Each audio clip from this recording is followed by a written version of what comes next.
Over the past year, I've been the target of an online cyberbullying attack. This attack grew in its intensity, rather ironically, right as I was about to embark on a 2-week Holocaust study trip this summer. While I was sitting on my plane in Toronto, ready to fly off to Berlin, my Twitter feed was blowing up. And it was blowing up with some of the most hateful messages. I've somewhat censored the ones that I'll share. But basically, they were asking me how I could be so stupid, saying that I was a disgrace to my field, that they would destroy me, and that they were coming to get me. They said I was a soul eater. I'm not sure what that one is. They said that I was living evidence that universities had become cesspools of brainwashed liberal ideologies. So I don't know if there's an ideal or perfect or proper state of mind that you're supposed to be in when you're about to embark on a Holocaust study trip. But I'll tell you that the state of mind that these attacks left me in made me all the more cognizant of the power of words. Because I hope that we know that the Holocaust began with words. It's a phrase that's been uttered by so many that it's difficult to attribute the phrase to any one person anymore. But I know that I have never met a Holocaust survivor who didn't in some way share this message as part of their story. However, I'm worried. I'm worried that we do not fully understand what this phrase means. When I began teaching about the Holocaust, I assumed that this number meant the same thing to everybody that it means to me. However, it turns out that I was wrong. A recent national survey in Canada found that 62% of Canadians between the ages of 18 and 34 could not correctly identify 6 million as the number of Jews who were murdered during the Holocaust. Things didn't get much better among Canadians over 35. And in my own research at St. FX, where I've been following the Holocaust knowledge of second-year psychology students for the last 3 years, things are only marginally better, with 1/3 being unable to identify this number from a multiple choice question. In fact, over 10% selected a number of 100,000 or less. This is what 100,000 dots looks like next to 6 million dots. It's off, and it's off by quite a bit. But what do students know? Well, they know that the Holocaust is an event that took place during World War II, or at least one of the world wars. They know that it involved Germany, the Nazis, Hitler, and the Jews. Very few are able to name any other concentration camp other than Auschwitz, and very few can name victims other than Anne Frank. They lack a basic understanding of the chronology of events that made up the Holocaust, and even more so, they lack an understanding of the precipitating events that made the Holocaust possible. Further, the less Holocaust knowledge they have, the less likely they are to be offended by Holocaust denial, and the more likely they are to be supportive of alt-right ideologies. All of this taken together concerns me, and I think it should concern you too. But why? Why should we really actually be so worried that our knowledge of a historical event that took place 80 years ago is declining? Well, I argue that Holocaust education gives us a roadmap, the roadmap that we need to navigate uncertain times right now, and that we will need again in the future when we meet more uncertain times. But how will we do that? How will we do that if we lack an understanding of the basic elements that made up the Holocaust and that made it possible? If we don't have that information, how will we live up to the promise of never again? Right now, we're standing on the bit of a ledge of a new frontier in Holocaust education. We're standing at a time when very soon it will no longer be possible to bring in living, breathing Holocaust survivors to speak to our students. And this has served as a cornerstone of Holocaust education for decades. As the Washington Post recently put it, as the last Holocaust survivors depart amidst a surge of anti-Semitism, racism, and hate, who will tell their stories? I would add to that, who will know the importance and relevance of their stories? So today I'd like to share with you 4 ideas that I have for future-proofing Holocaust education and ensuring that we will be able to live up to the promise of never again. So, if fewer than half of Canadian adults can correctly identify 6 million from a multiple choice question as the number of Jews who were murdered during the Holocaust, something about that number isn't resonating. Because if you truly feel the weight of that number, how could you ever forget it? Perhaps it has something to do with how we are teaching about the Holocaust. Maybe we are allowing ourselves to slip into the standards of just focusing on numbers and dates and names and places. To demonstrate this, I'd like to tell you about one historical event in 2 different ways. And I'll let you be the judge of which one you think might be more powerful and which one might be more memorable. On October 16th, 1943, the Germans in Rome, Italy, went through the Jewish ghetto and rounded up over 1,000 people. They took them to the nearby military college where they held them for a couple of days, and then they shipped them north to Auschwitz, where the majority of them perished. That's one way to tell the story. It's accurate. This is the second way.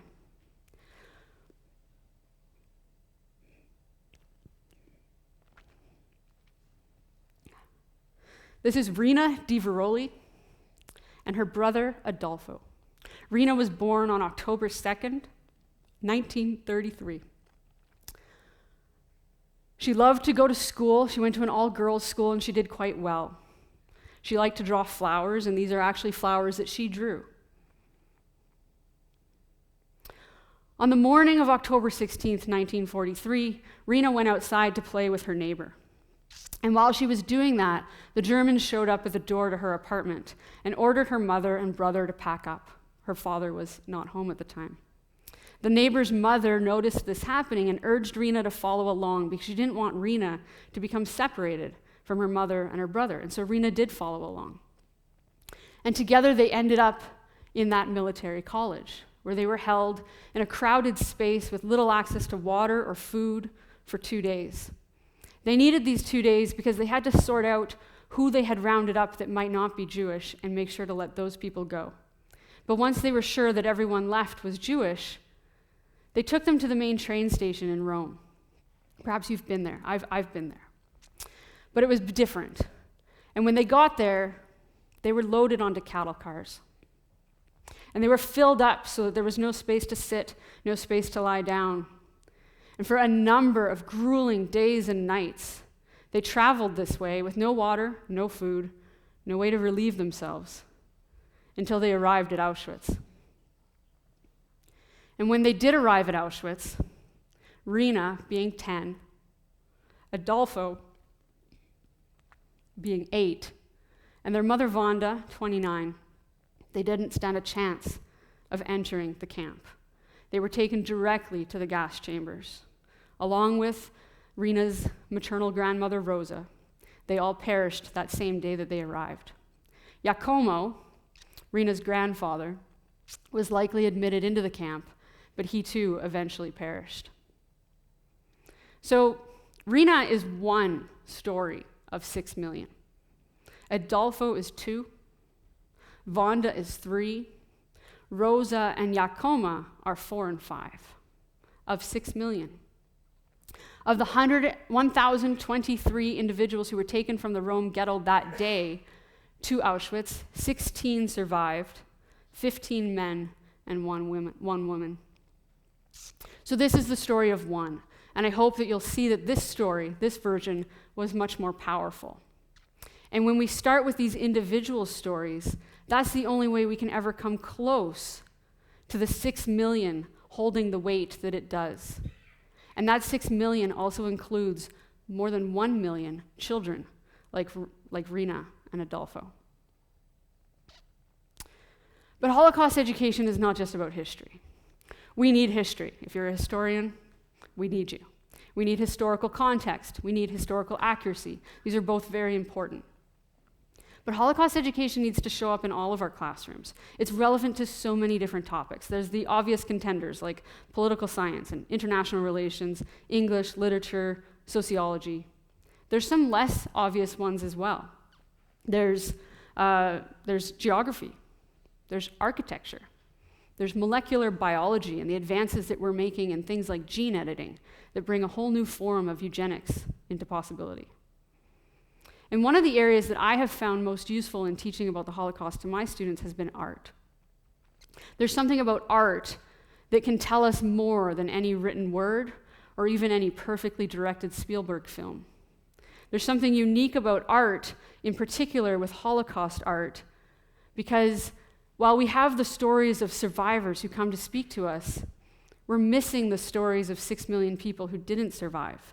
And sometimes all that they left behind was a little piece of art. Often art that they risked their lives to make so that they could make that record and hope that one day we'd be sitting here looking at it. And so I've found art to be very useful in connecting my students to this story. And this leads me to think that Holocaust education needs to be interdisciplinary, and it needs, whenever possible, to also be immersive, to the extent that immersive is an appropriate word when talking about Holocaust education. This picture here is a group of my students on a study trip sitting and learning in the very place where the decision was made to murder the Jews of Europe. And that's a different experience than just reading about it.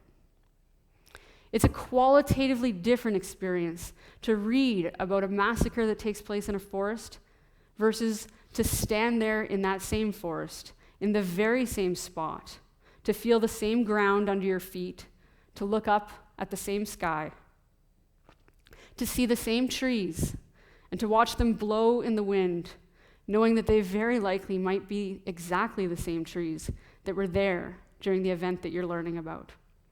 So I think that there's a real important need for as much of this type of learning as we can possibly afford.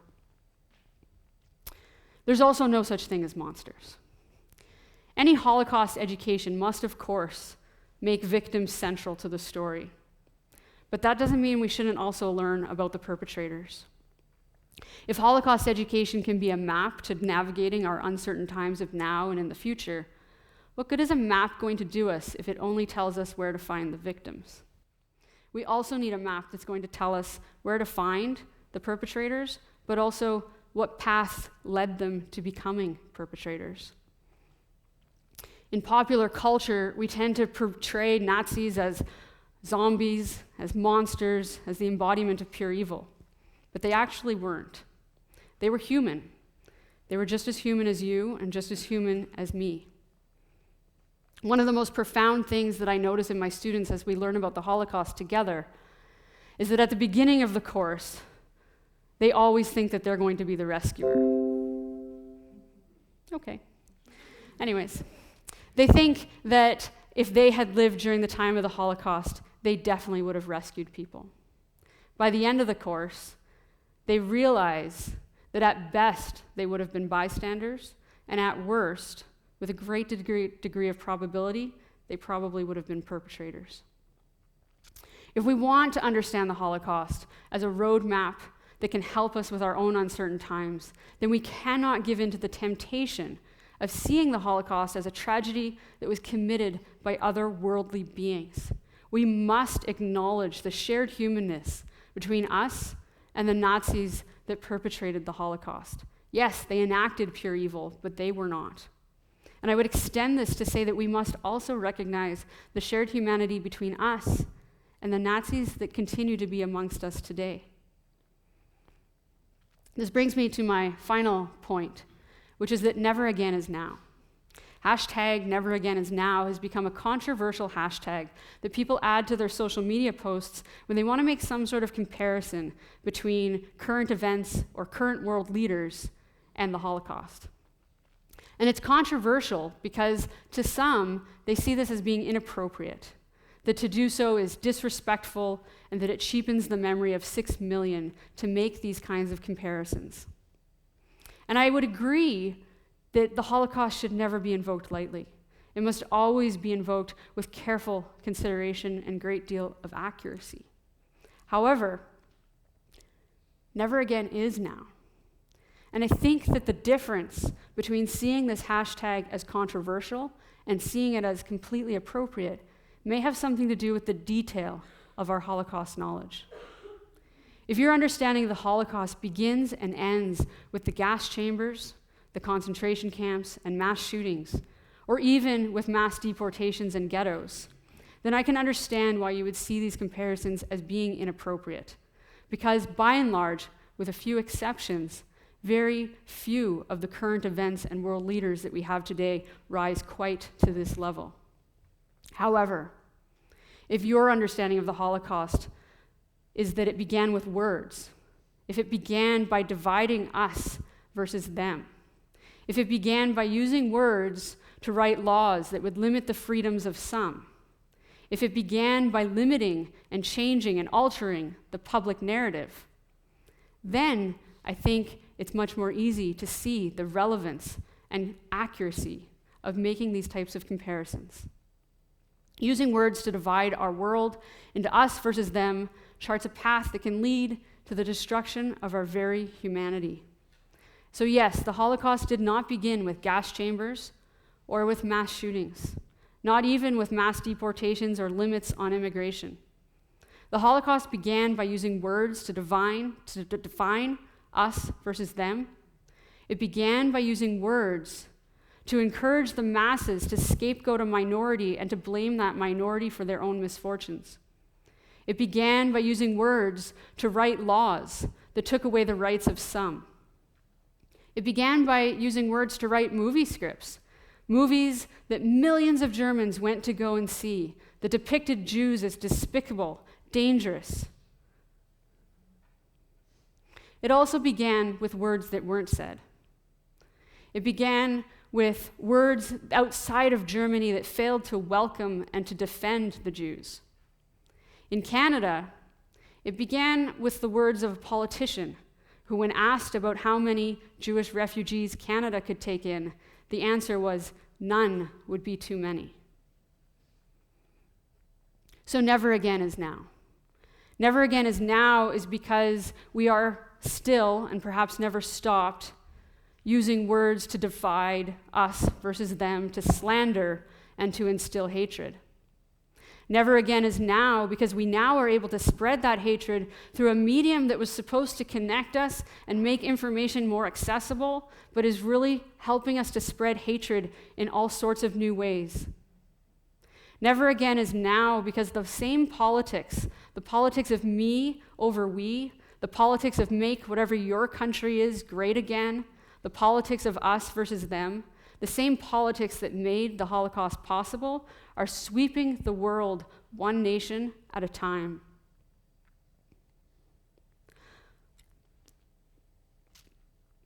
The Holocaust is now because tomorrow is the 1-year anniversary of 11 Jewish men and women being murdered in the Tree of Life Synagogue in Pittsburgh, very close to here. Never again doesn't mean promising that next time around we'll blow up the gas chambers. Never again means promising that we will pay attention to the words that we're using, and that we will ensure that the words that we use aim to share more compassion than hatred.